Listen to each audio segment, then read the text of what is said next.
Hello and welcome to The Man Who Kept Dying.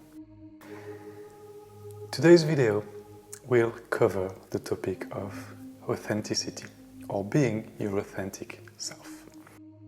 Something I've learned only in recent months was actually very difficult to do or achieve.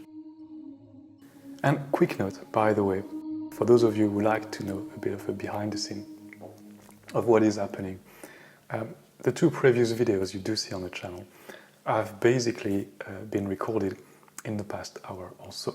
So sometimes I do sit and I will record 3-4 videos in a row, or perhaps like one video per day for a full week, and do that, and then I will edit, and then I will plan them or schedule them for a later publication.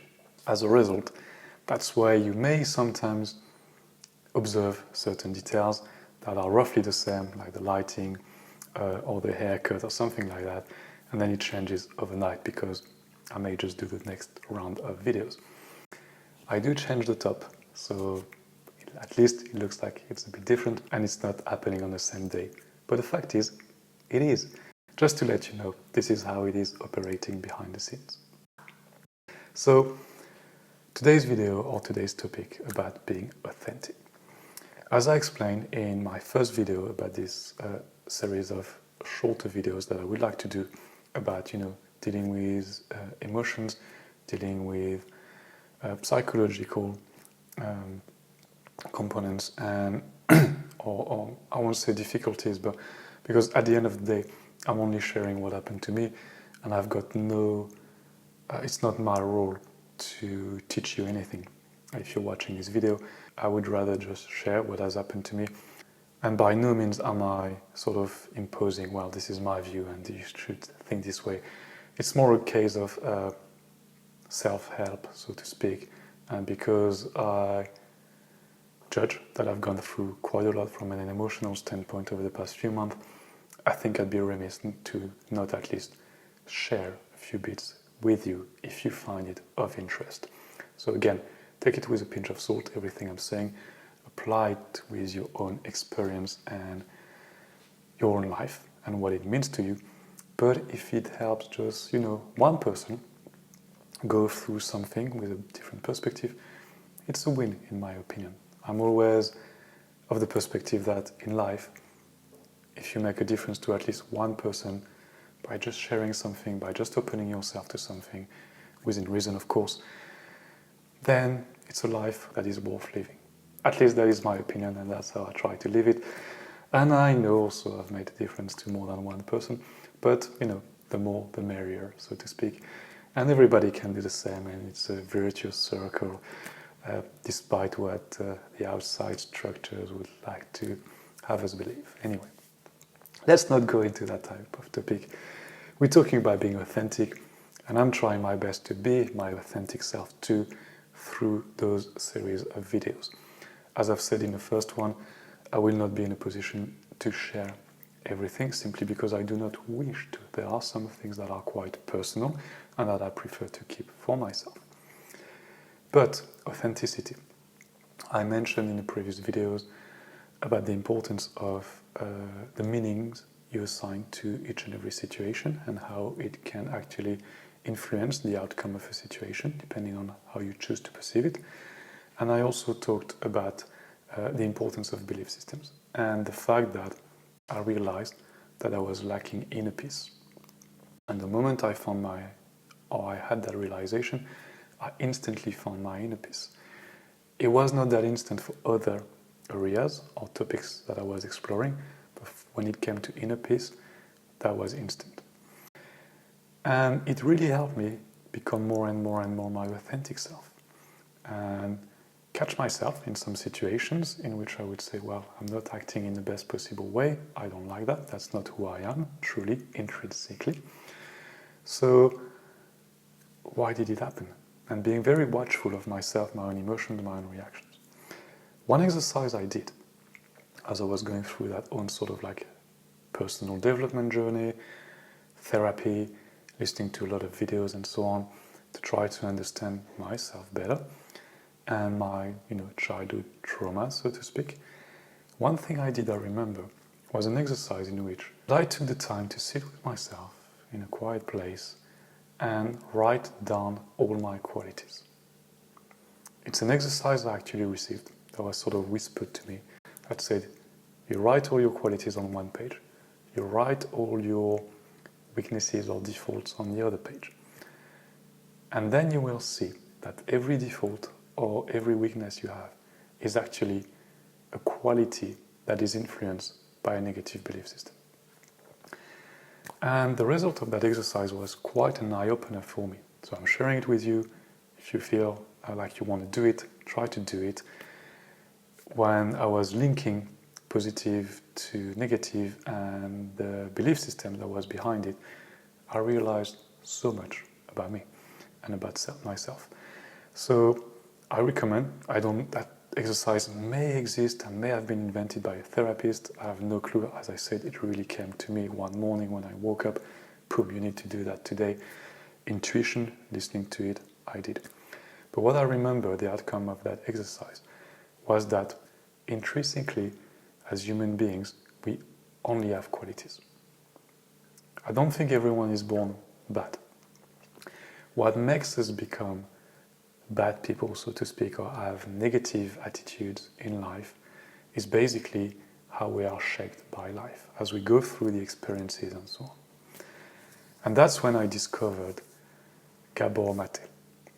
And watching the many videos of Gabor Maté explaining how, from a very young age, you have to make a choice between being your authentic self or having security from your parents and what he calls attachment, is actually so important in why we do have childhood traumas. What he explains in a nutshell is basically you're going, as a child, at one point to express your authenticity. And your parents, not that they mean bad, but they're going to shut that down because that's not going to match the structure they want to have for you, or that's not going to be the right moment for you to express your authenticity. One example he uses is basically just before going to have lunch. The lunch will be ready like in 10 minutes and the child would just throw a tantrum and say like, I want an ice cream now. Because as a children, you just follow your intuition, you just follow your passion, you just live in the moment as you should. And you just want an ice cream now. The reaction of the parents or parent in that moment and in that situation can actually make or break the children. Because you either acknowledge the authenticity of the children and you explain to that kid that yes, they may have an ice cream, but maybe not all of it because you're about to have lunch. Or no, actually, do they really want it now because lunch is about to be served in a few minutes? Can they wait and be patient?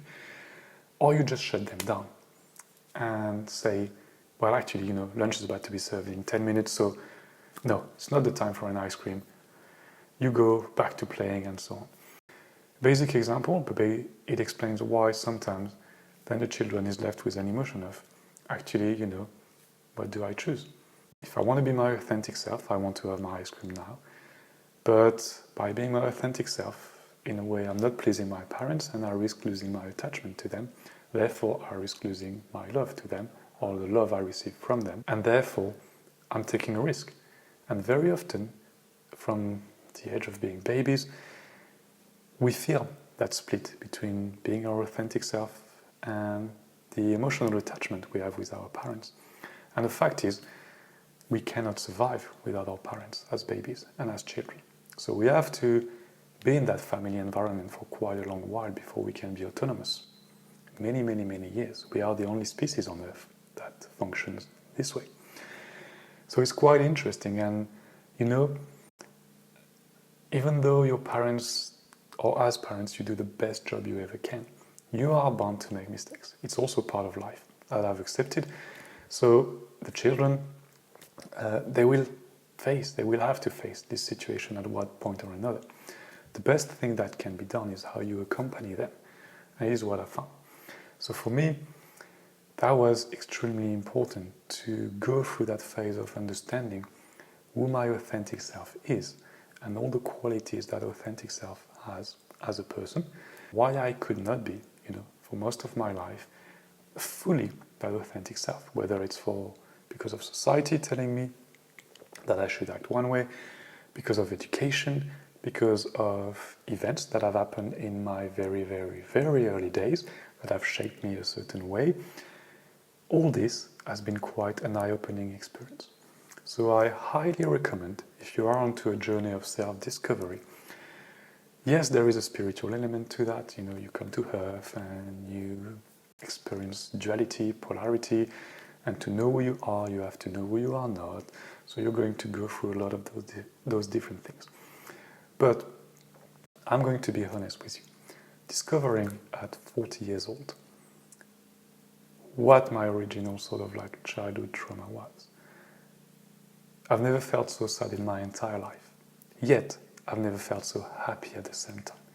It was kind of taking my own self, my baby self, in my own arms and saying, hey, everything's going to unfold and everything's going well, later in life. And that baby self sort of saying like, but it does really take 40 years. And you say, yes, I'm sorry that it took 40 years in that case. But, we resolved the issue. And that's what we have to be happy for. As simple as that.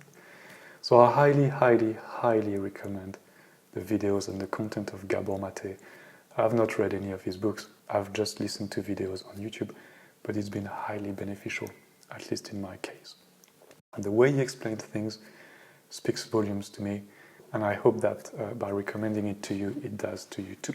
And if it doesn't, no problem. There are hundreds of therapists and pretty amazing people out there with amazing content ready to help us all, which I find very interesting. We live in a day and age where we can all share a lot of things and grow together.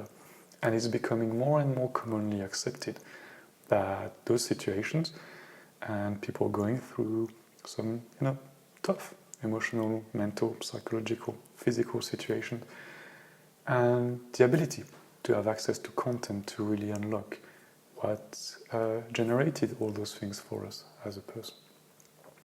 So there you are. I'm going to stop talking, let you go about your day. I hope you enjoyed this video. The next one will be about keeping a positive attitude in life. I'm not going to say a lot more about it. I'm going to wish you a good rest of the day, sending you lots of love and encouraging you to discover your authentic self, because the more authentic people we have, the less we behave based on our childhood traumas and our fears and our negative belief systems, and the better society will become as a result. So please find your authentic self, be your authentic self. It's not necessarily easy day to day. I'm the first one to admit it, but I keep doing my best to being that authentic self.